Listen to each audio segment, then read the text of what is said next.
గ్రామ పటము అంటే ఏమి? దానివల్ల రైతులకు కలిగే లాభ నష్టాలేంటి? గ్రామ పటం అంటే ఒక మండలంలో ఉండేటువంటి రెవెన్యూ గ్రామాలకు, ఉదాహరణకి ఒక 10 రెవెన్యూ గ్రామాలు ఉన్నాయనుకో, 10 రెవెన్యూ పటాలు అనేటివి తయారవుతాయి. అంటే అర్థమేమి? ప్రతి రెవెన్యూ గ్రామానికి దాంట్లో కొన్ని కుగ్రామాలు కూడా ఉండొచ్చు, మజరా గ్రామాలు అంటాం, అన్నీ కూడా అందులో వస్తాయి. అంటే ఆ గ్రామంలో ఉండేటువంటి మొత్తం విస్తీర్ణము, అవి రైతుల యొక్క పొలాల సాగు విస్తీర్ణం కావచ్చు, లేదంటే పొరంపోగు విస్తీర్ణం కావచ్చు, లేదంటే ఆక్యుపేషన్లో ఉండేటువంటి విస్తీర్ణము కావచ్చు, నివాసయోగ్యమైనటువంటి విస్తీర్ణాలు కావచ్చు.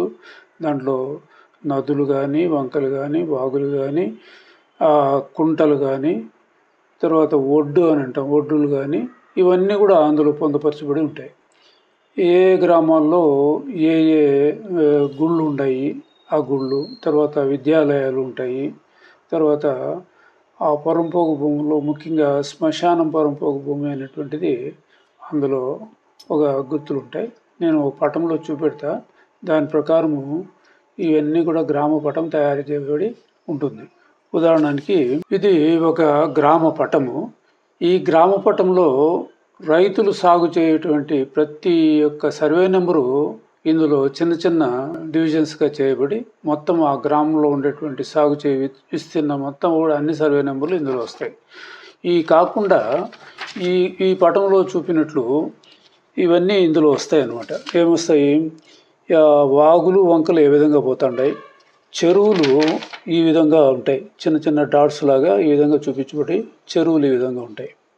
తర్వాత శ్మశానం పొరంపోగు ఏ విధంగా ఉంటుంది, తర్వాత ట్యాంక్స్, చెరువులు, తర్వాత కుంటలు ఉంటాయి, తర్వాత ఒడ్డు ఉంటాయి.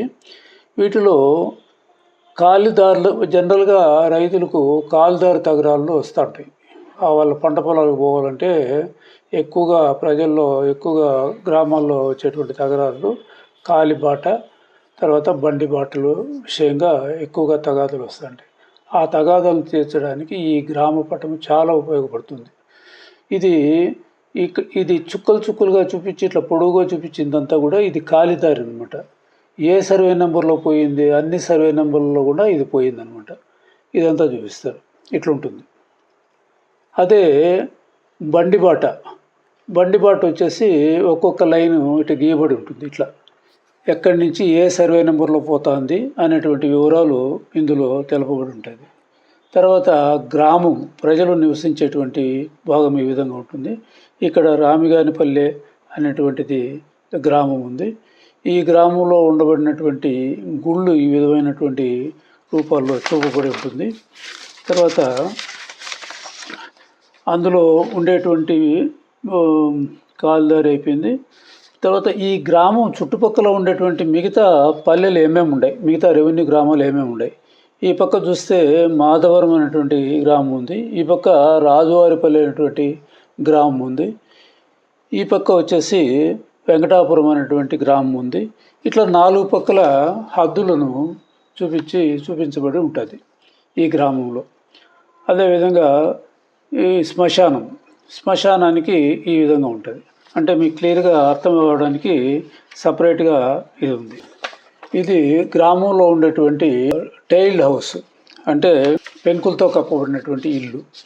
తర్వాత వచ్చేసి తార్చెడ్ హౌస్, పూరి గుడిసెలు వచ్చేసి దీంతో చూపించబడి ఉంటుంది.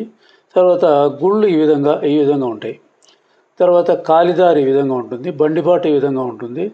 తర్వాత గ్రావెల్ రోడ్స్ ఉంటాయి, కంకర్ రోడ్లు, మట్టి రోడ్లు ఈ విధంగా చూపించబడి ఉంటాయి. మెటల్ రోడ్ ఈ విధంగా ఉంటుంది. తర్వాత రివర్సు ఈ విధంగా చూపించబడి ఉంటుంది. తర్వాత కల్వర్ట్లు ఏదన్నా ఉంటే ఈ సింబల్ అనేది ఉంటుంది. తర్వాత ట్యాంకులు ఉంటే ఈ సింబల్ ఉంటుంది, మీకు దాంట్లో చూపించినట్టు ఇది ఉంటుంది. తర్వాత స్క్వైర్ వెల్ అంటే 4 చదరాలు ఉండేటువంటి బావిని ఈ విధంగా చూపిస్తారు. రౌండ్ వెల్ ఉంటే ఈ విధంగా చూపిస్తారు. బరియల్ గ్రౌండ్ అంటే శ్మశానాలు ఉంటే ఈ విధమైనటువంటి చుక్కల రూపంలో చూపించబడి ఉంటాయి. కొండలు, గుట్టలు ఉంటే ఈ విధంగా ఉంటాయి. ఇది విలేజ్ బౌండరీని చూపిస్తుంది. ఒక గ్రామానికి మధ్య ఉండేటువంటి బౌండరీలను చూపించడం జరుగుతుంది.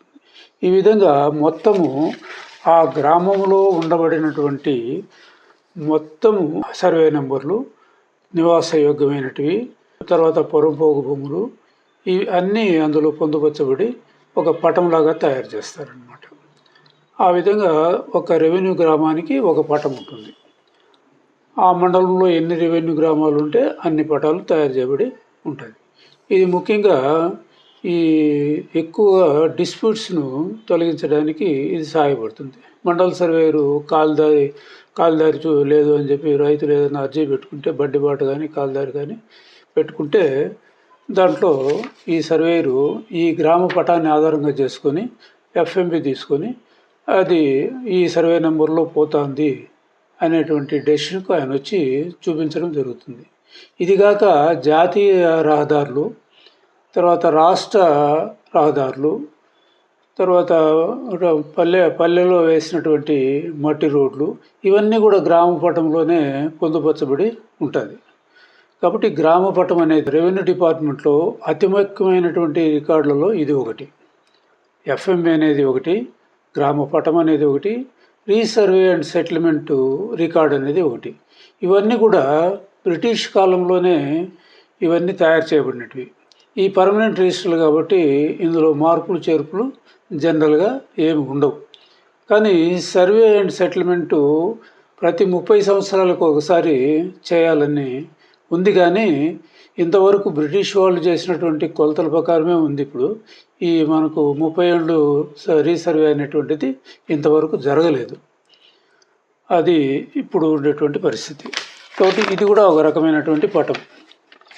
ఇది కూడా అంతా సర్వే నెంబర్లు మాదిరిగా రైతులకు ఉండేటువంటి సర్వే నెంబర్లు అన్నీ కూడా చిన్న చిన్న సర్వే నెంబర్ల వారి ఉంటుంది. ఈ గ్రామ పటంలో అన్ని పొందుపరచబడి ఆ గ్రామం యొక్క సమగ్ర స్వరూపము ఇందులో నమోదు కాబడి ఉంటుంది. ప్రతి ఒక్కటి కూడా కొండలు, గుట్టలు, వాగులు, వంకలు అన్నీ వస్తాయి.